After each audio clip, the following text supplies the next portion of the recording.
Thank you, Rebecca. Thank you. You have to go later. Thank you, Mr. Sabo. Thank you all for being here today and giving me this opportunity to talk about some of the relevant issues regarding my country, Europe in general, and transatlantic relations. Someone mentioned the weather. Actually, I don't mind. It's pretty good weather today. Back in Estonia, we have knee-deep snow, and I don't think it's as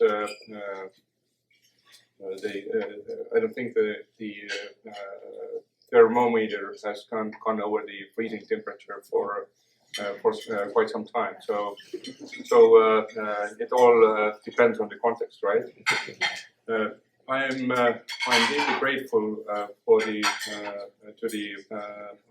World Affairs Council and the Zeitgeist Foundation for inviting me to speak here today. I thought I would start by saying a few words about my country, but Becker gave a very good overview of what Estonia is, where Estonia is.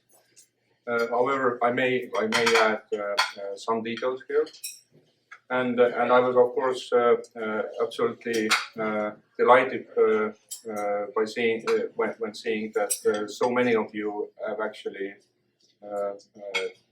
even visited my country, let alone knows about my country. After all, America is huge.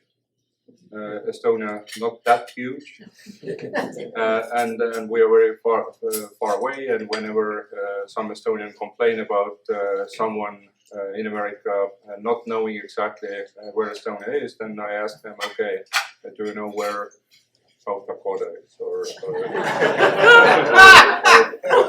Wyoming, and they usually don't know, or they are not able to point these states out on the map.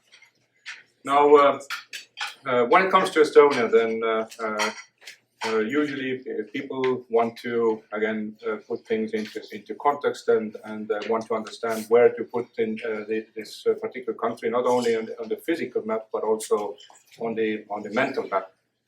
The first mention of my country is in the international historic documents is from the Roman historian Tacitus in the year of 98, and Estonia has been solidly in the Western Christian camp since the early part of the 13th century, when the so-called Northern Crusades reached our region. We have been firmly in this camp ever since. Even my name is a strong testament to that. Now, I won't go through the long history since the 13th century, but it's important to say that even though Estonia was under different crowns, most prominently under the Danish or Swedish crown for extended periods of time, and then in the 18th century, the Russian Empire conquered the areas, the Baltic provinces, so to say. We still maintained a special status within the Russian Tsarist Empire, And one may easily say that when it comes to cultural, educational, economic ties, they were stronger with the Western Europe and particularly the German-speaking part of Europe throughout this period.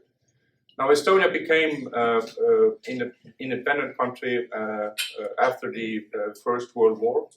No one gifted us the independence, but rather we had to fight for the independence. We successfully fought a. I can't hear you the back, so the system is not working. So we successfully fought a 14-month long war of independence against the Soviet Russia, and by the end of it, we signed a peace treaty with Russia, where Russia promised to recognize our independence and sovereignty in perpetuity. Was the word that they used in the peace treaty. Now this perpetuity lasted only for approximately 20 years. And, as a result of events surrounding the Second World War, Estonia unfortunately lost the independence for more than 50 years. So first the Soviet occupation came in, occupied and annexed Estonia, then the Nazi Germany took over for a couple of years, and then the Soviets came back. They called it liberated, but they never left. Now, what I want to say by that is that this 50 years under the occupation from 1940 to 1991 was, in a way, historic anomaly. We were definitely behind the Iron Curtain. There was very little interaction possible with the West. But again, this was a historic anomaly because since the early part of 13th century, Estonia has been part of the Western Christian world, and the political, economic, cultural ties mostly go with this part of the world. Now, after Estonia regained independence in 1991. I would say that emotionally this was peak of positive emotions that a nation can have. I remember I was 14 years old. I remember every member of my family, all my friends, everyone whom I knew felt like one. We felt like this one person, one nation that had made something absolutely impossible to happen. However, we were very poor. We were poor. We had all kinds of problems because the Soviet planned economy and combined with the heavy presence of Soviet military in Estonia. After all, Estonia was the westernmost part of the Soviet Union, had left a very strong negative mark on the country. Now, but we never gave up, and we really wanted to get back to where we believed we deserved to be, wanted to be, to the West.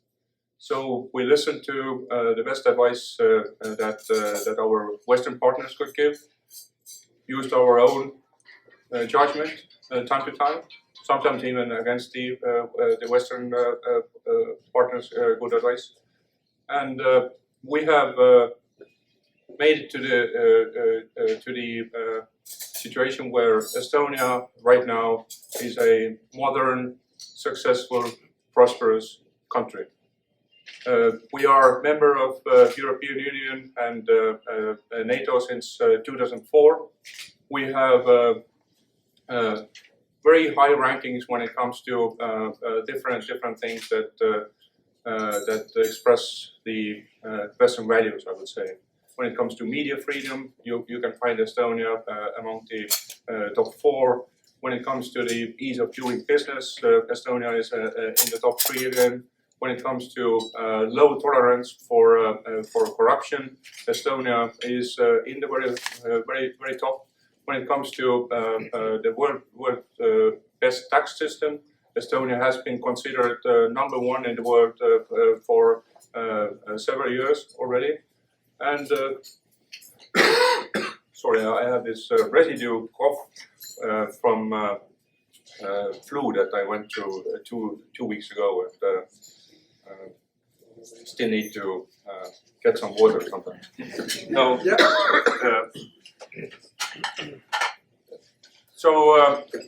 But what was very important, and it was mentioned, Estonia is considered the digital country.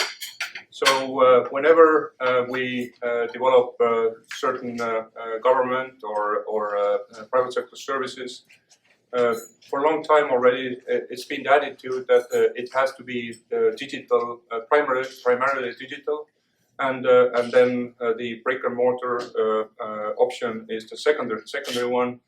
We hold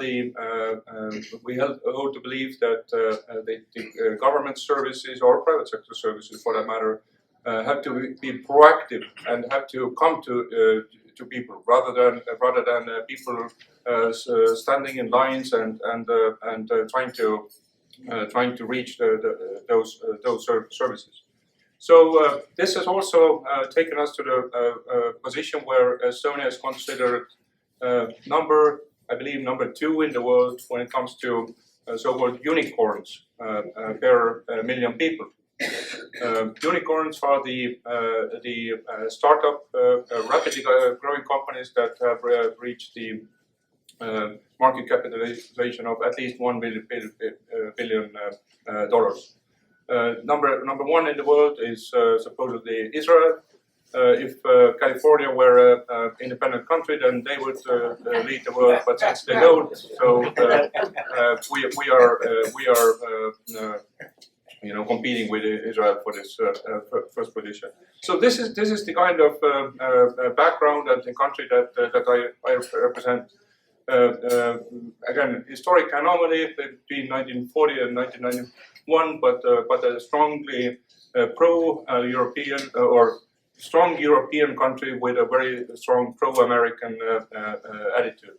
And as Herr Becker also mentioned, because of our, let's say, our own historic wisdom and experience, we are one of those countries that spend very strongly on national defense. But not only spending is not enough. Thinking and being alert is something that really matters. And this is where I'm now reaching the wider European security issues and issues that are of concern for us. There is a war in Europe, and you all know that. But the security situation in Europe is right now the most serious, the most tragic it has been since the Second World War. The Russian unprovoked aggression against Ukraine has been going on for, I believe, 699 days by today, and there is no end in sight. In fact, I would say that the security situation in Europe most likely goes even worse before it starts to get better.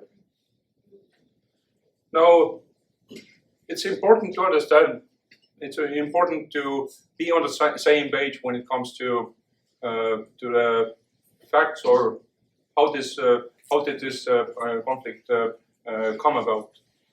This was not a result of some accidental misunderstanding or something that would have been easily avoidable. This conflict was and these is a result of a Russian neo-imperial aggressive policies and deliberate actions that have been going on for years. Russian Federation had been preparing for a major war for years. It didn't happen overnight. It didn't happen in 2022. It didn't even happen only in 2014 when Russian Federation annexed and occupied Crimea. It was their deliberate policies, the deliberate actions that were designed to oppose the Western world, the Western values, and Ukraine is only one part of it. Now, why I'm saying that? I'm saying it because both in their activities or actions, as well as in their words, Russian Federation has been pretty open about their wider objectives that are not only related to Ukraine, but these wider objectives are related to definitely the European security architecture and the way the business is done, so to say, in Europe. But more importantly, they are related to the role of United States as the underwriter of transatlantic and global security architecture as we know it. For many of you, this may sound ridiculous, but Russian Federation has very clearly expressed its understanding and intent related to this understanding that Russia deserves to be equal, treated equally, and deserves to be able to do whatever they want. Like they say, and as they say, equal to United States of America. Again, Russia, which economy is no comparison to the United States of America, they still think that the fact that they have a UN Security Council position, the fact that they have nuclear weapons, make them eligible for claiming the kind of position in the global affairs that the United States has, and hence their activities are a direct challenge to the role of the United States of America. Now, we believe that this war can end with a positive is a tough word, but let's say semi-positive result with at least positive outlook towards the future if Russia is being dealt a clear, decisive military defeat in Ukraine. Timothy Snyder, well-known, famous US historian, has once said that a country can become a better self only after they lose their last colonial war. This is the kind of basis that has made Europe and European Union a better actor in the world. Many European countries have lost their last colonial war. Russia never has, and we believe that if this war ends with anything short of clear military defeat of Russia and Ukraine, then this is only a stop before it gets worse, or before the situation develops further with next aggressions on the horizon. We believe that the result of this, the end result of this war should thoroughly discredit aggression as a tool, and should ultimately improve or improve the security of Europe rather than make it more fragile and more prone to further aggression. Now, you may ask, okay, you come from Estonia, what do you guys do to actually make this happen? Or are you just about great words? No, I don't think we are just about big words, because Estonia has actually, even before the full-scale aggression started, we've been the one that has been telling our friends and allies that something horrible is going to happen. But not only that, we were among the very first countries that delivered the lethal weapons to Ukraine, even shortly before the aggression started. I personally have been told by one senior US government official, like a month or 2 months after the aggression started, that you, Estonia, may have changed the history with some of your steps that you made that helped to repel the first attack against Kiev. Since then, Estonia has given approximately 1.4% of our GDP as a military aid to Ukraine. This is no small thing. 1.4% of our GDP, and on top of that, there's humanitarian aid, there's other kind of assistance and aid. But we have also received refugees in our country. Our country is a country of 1.3 million people, and we have received approximately 86,000 refugees.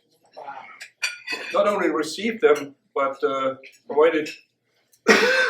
provided them with a shelter, provided them with universal healthcare, provided them with education. After all, more than 80% of them are women and kids. The rest are mostly elderly, and made also the labor market open to them, so that they can swiftly find a job if there is one. So to put this into American comparison, that would amount to approximately 20 million refugees received since 24th of February 2022.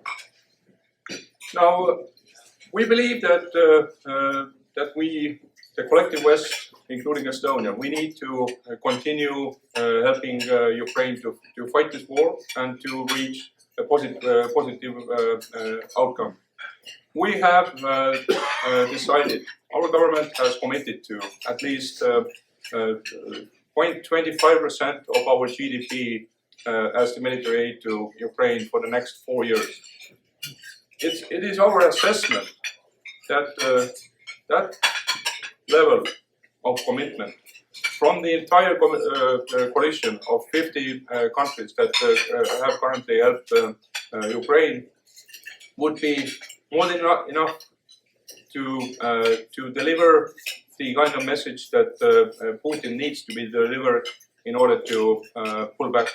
And the message would be that you won't get there, you won't be able to outlast, outspend, outfight Ukraine and the West. And this is the kind of strategic message that we have to send to Putin in order for this war to end. Otherwise, if he thinks that he can still extend this conflict by 3 months or 12 months or 14 months, and then have the upper hand to continue the next aggressions, then this is the recipe for disaster. Now, if this happens, if the negative scenario happens, this is not only an existential tragedy for Ukraine.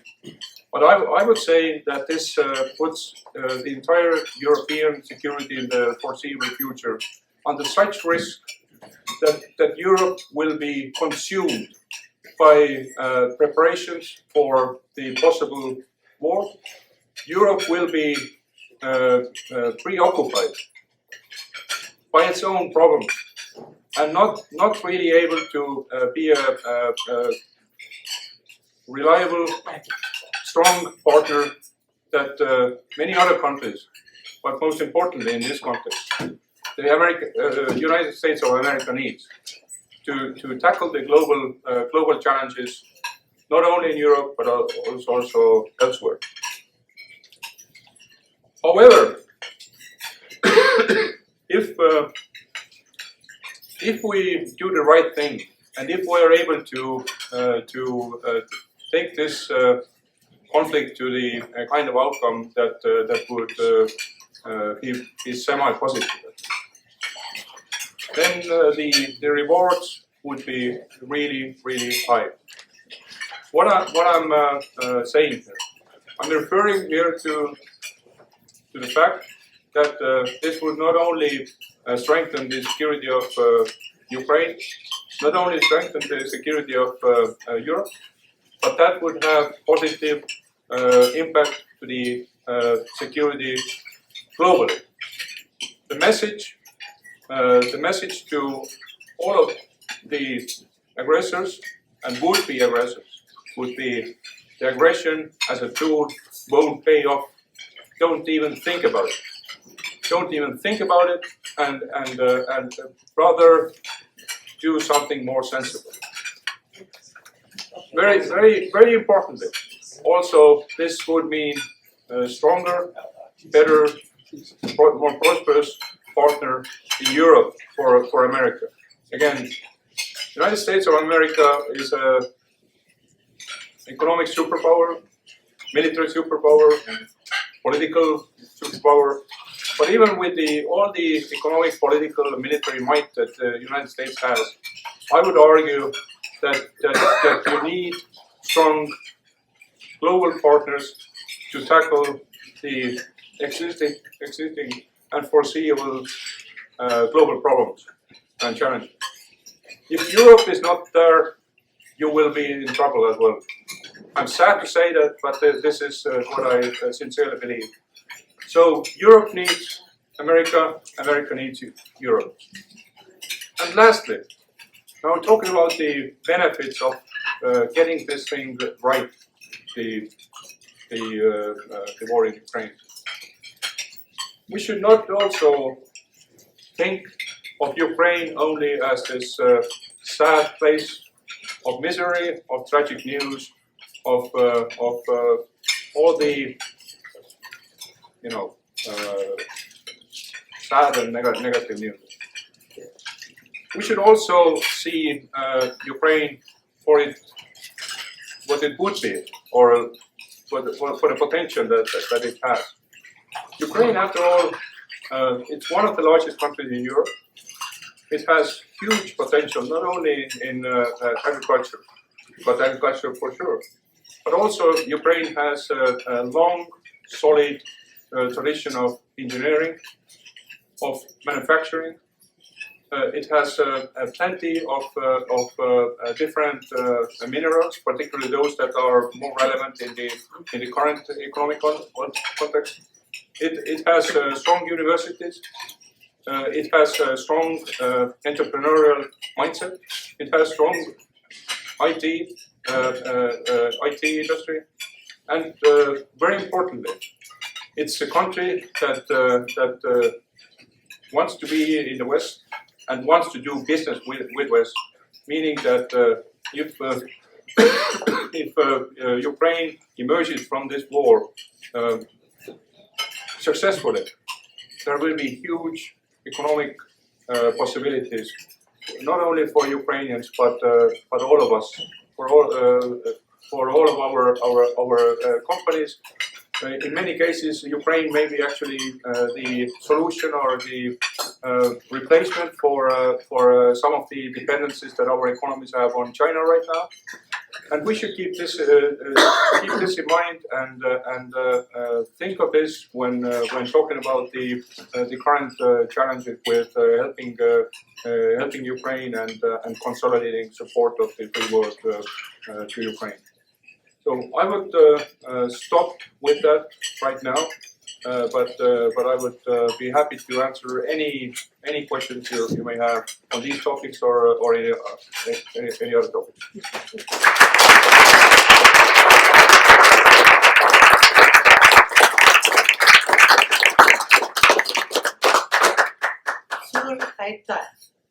Bonjour, Ambassador. And merci bien. My 2 words of Estonian. But we want to thank our ambassador here for his passionate as well as how's that? Loud? Enough? No? Oh, it seems it doesn't it? You have to go very close. You really have to.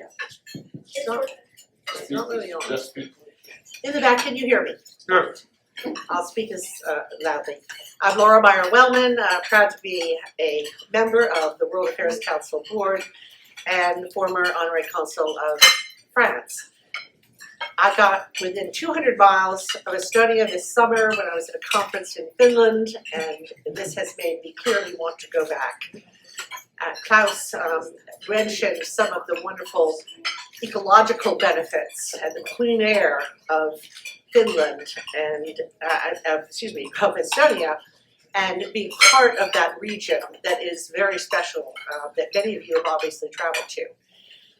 I get the benefit of a first question, and I know we're going to be getting to some very sensitive and tough topics, but I would like to ask you, Mr. Ambassador, from a process standpoint, what is the way in which you connect with allies, with partners around the world?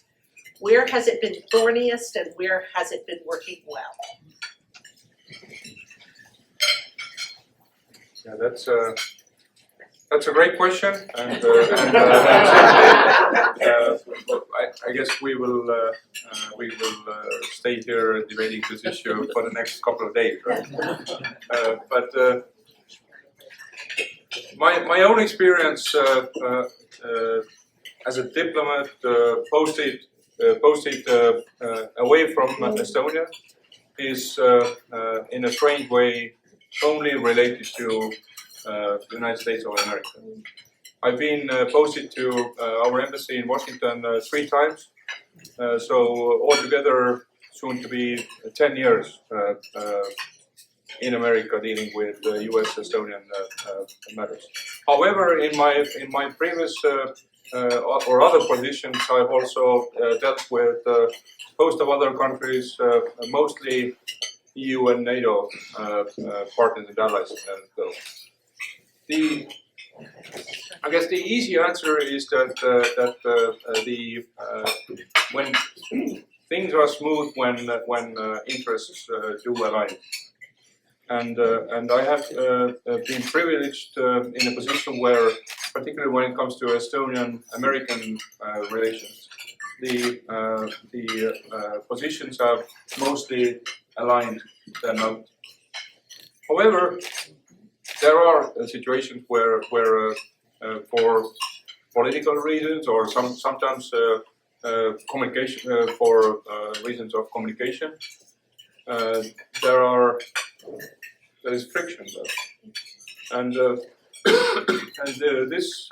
this is a normal part of international relations. I've told my younger colleagues sometimes that international relations is incredibly easy. Only up until you have to go and face your partner or other side, and it turns out that they have their own ideas rather than your right. But I guess like in a good family, good marriage, we all have to sometimes take steps back and figure out the long-term common interest and then see how this long-term and common interest prevails over short-term differences that they have. I remember once when shortly after the Russian invasion of Georgia in 2008, when there was a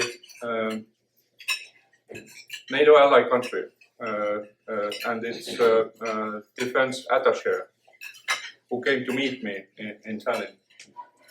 And we had a very different understanding of how to interpret what had just happened from the very basic thing. When I referred to this 5-day war as a war, people got killed, planes got shot down, the territory got occupied. When I referred to this as a war, this allied defense attaché was shocked. She asked me, did I hear you right, that you referred to this as a war? And I guess in her interpretation, this was not even a military conflict, but skirmishes or something like that. But this gave me immediately the kind of understanding that there are certain things where I have to take a step back to kind of explain our own position, to not avoid getting farther and farther in our discussion. And I believe that by the end of this particular meeting, for example, she didn't call it a war, but she went back to her capital by saying that there are fundamental differences in the way we interpret things. And I'm glad to say that at least by now we interpret this path forward very similarly. So you can see why he is the ambassador. I would love to entertain a question from our student table. If there's one ready to go, I can come back to you all. Don't want to put you on the spot, but I'd love to. Yes, please stand up and your name and school. I'm Kobe Riley and I'm from Charlotte Country Day School. My question to the ambassador was, considering Estonia's history of self-determination, I'm wondering how similar movements in Southwest Asia affect Estonia's foreign policy in that region. Yeah, and I'm incredibly happy to have students also part of this crowd. I often feel that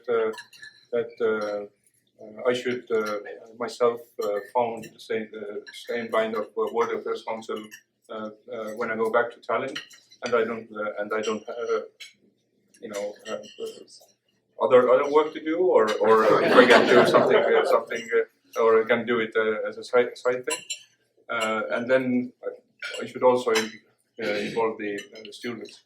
Now the Estonian history and the history of other countries that may seek their independence.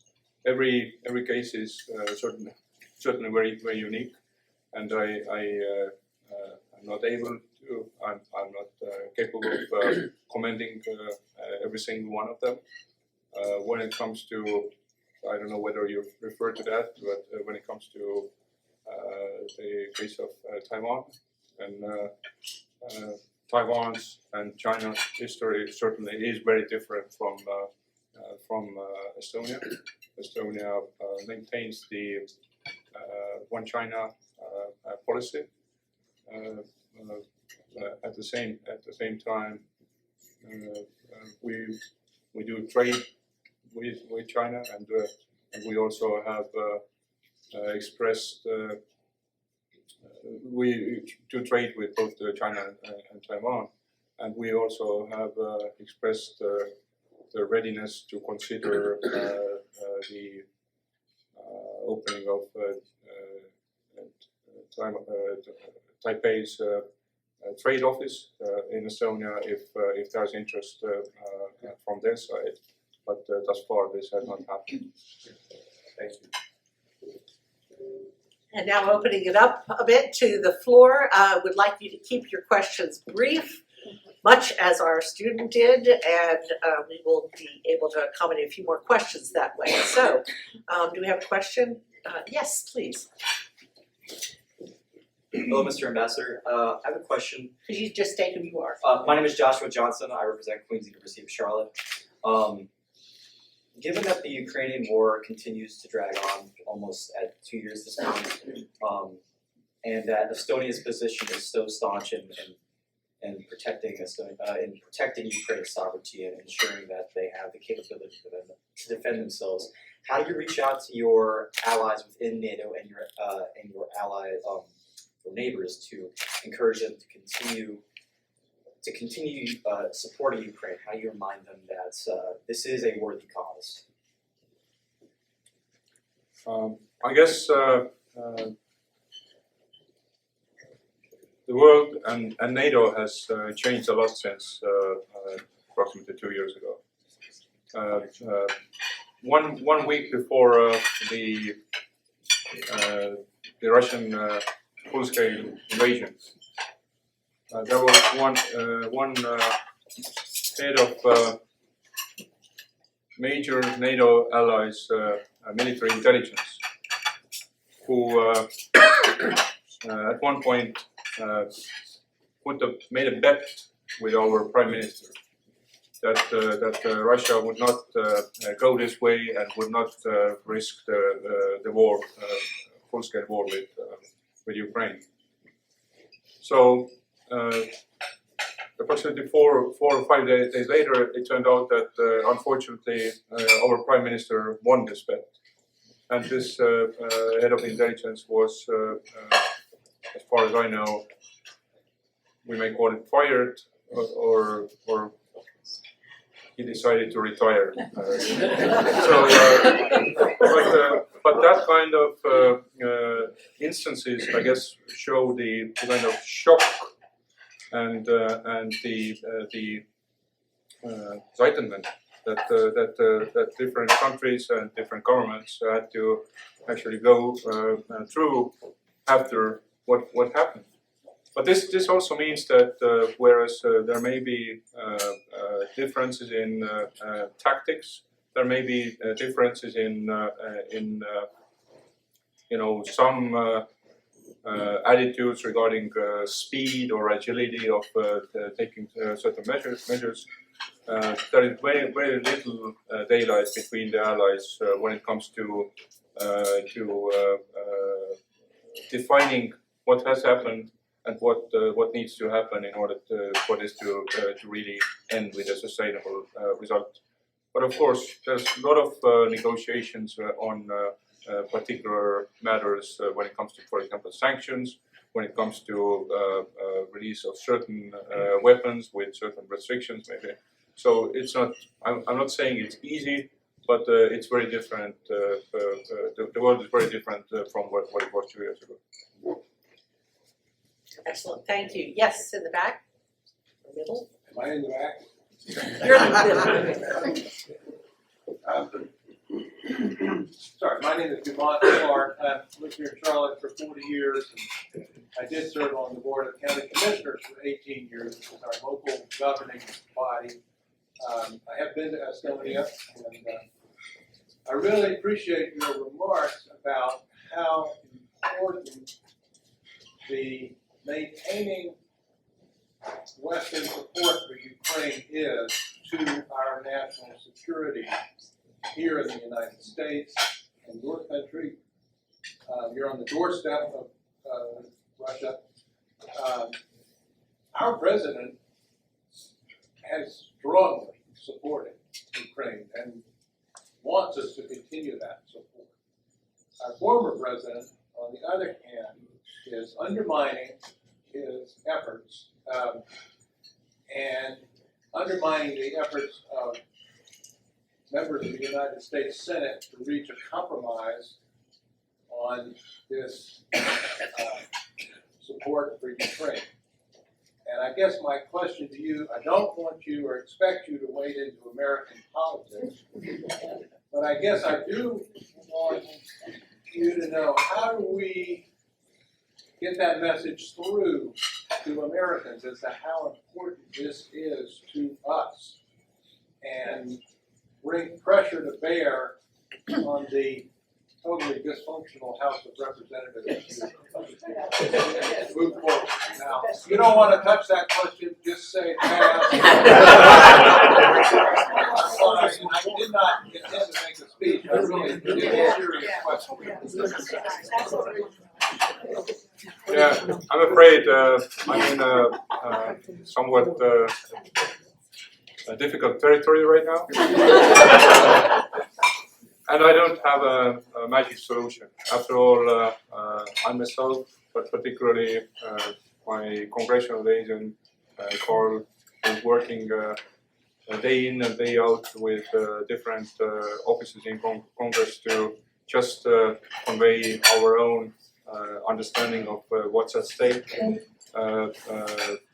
describe what not only us but also the other European countries have done to support Ukraine. There has been particularly, it's gotten better, but particularly in the let's say couple of months past, there were a lot of misconceptions within the Congress when it came to European role in supporting Ukraine.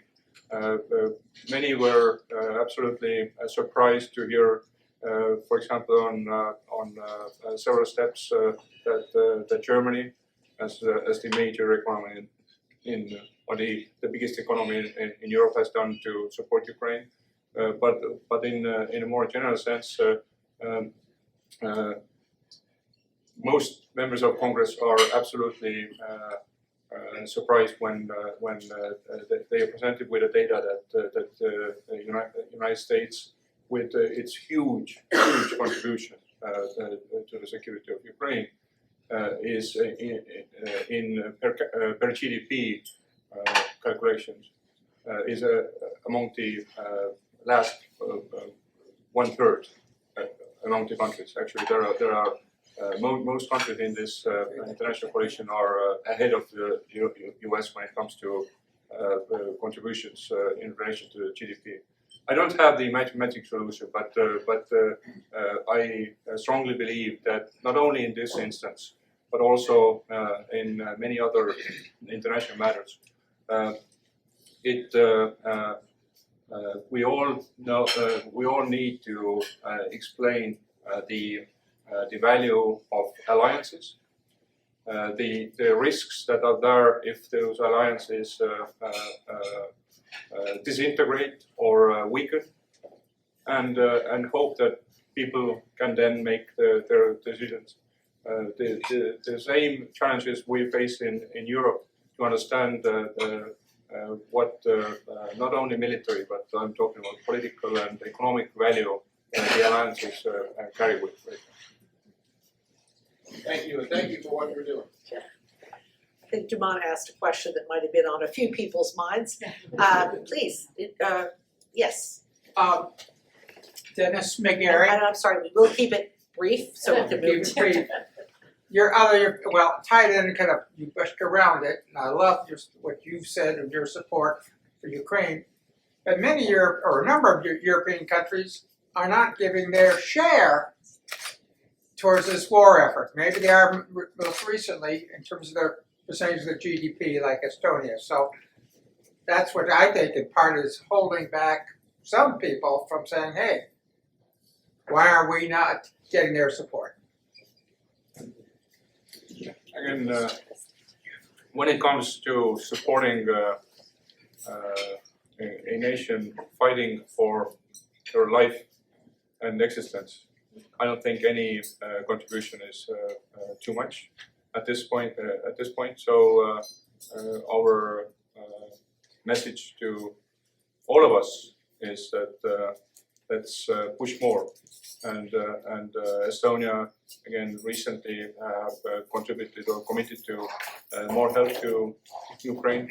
Now, when it comes to Europe, the message that Europe has to do more has well received. But we also have to understand that some of the European contribution, for example, comes not through national contributions, but through not directly through national contributions, but through the European Union common decisions that send weapons bought by US or European funds or support the Ukrainian economy by sending the European taxpayers' money. So, for example, in the coming days of